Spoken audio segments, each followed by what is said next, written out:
Le 19 avril 1770, à Vienne, Marie-Antoinette, dernière fille de Marie-Thérèse de Habsbourg, est âgée de 15 ans.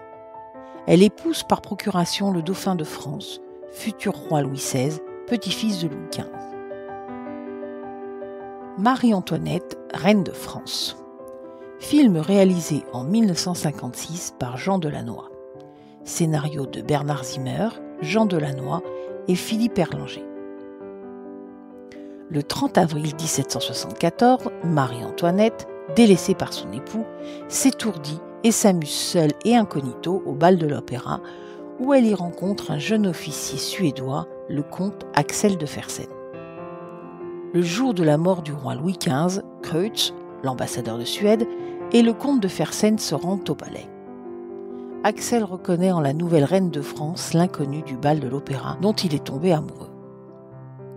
Marie-Antoinette obtient l'éloignement de Necker qui a fait part à Louis XVI de ses énormes dépenses en toilettes, bijoux, aménagement du Petit Trianon et jeux d'argent entre autres.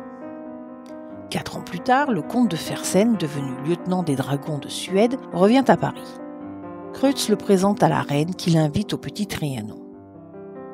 Le pourpoint ? Bleu. La tunique ? Blanche. Et le shako ? Noir. Surmonté d'une aigrette bleue et jaune. Oh, j'aimerais voir cela.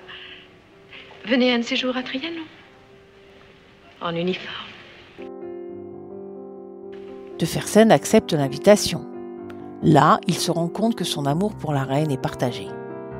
Mais fanflets et colibets se succèdent bientôt. Il n'est pas encore parti, croyez-moi. Connaissez-vous la dernière? Non, dites. Quoi de nouveau à Trianon? Axel y dort avec Toinon. Un soudard avec une grue.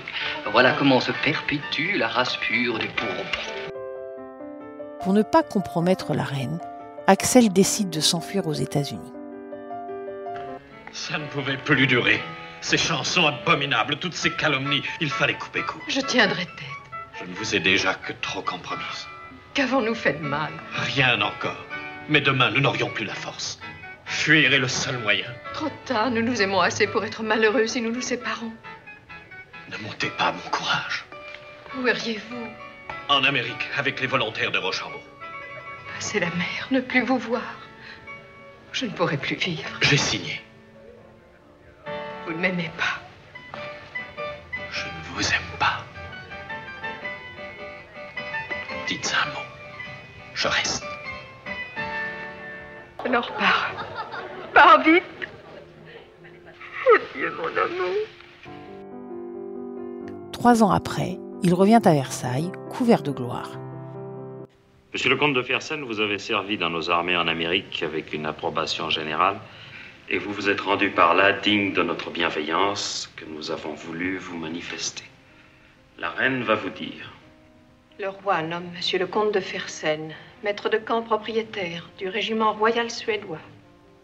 Je remercie votre majesté de l'honneur qu'elle daigne me faire. Ce n'est pas tant moi qu'il faut remercier que la reine. Madame, si votre majesté souffrait que mon régiment prit le nom de Dragon de la Reine. La reine n'en a pas fini. Monsieur le comte de Fersen rejoindra sans délai son régiment qui tient garnison à Valenciennes. 2 ans plus tard, l'affaire du collier éclate. De Fersen revient immédiatement auprès de la reine. La révolution gronde. Axel tente à plusieurs reprises de les faire fuir. Tous ses efforts seront vains. Hélas, la famille royale est ramenée de Versailles aux Tuileries pour y être jugée. Il ne pourra pas empêcher l'emprisonnement et la condamnation à mort de la femme qu'il a tant aimée.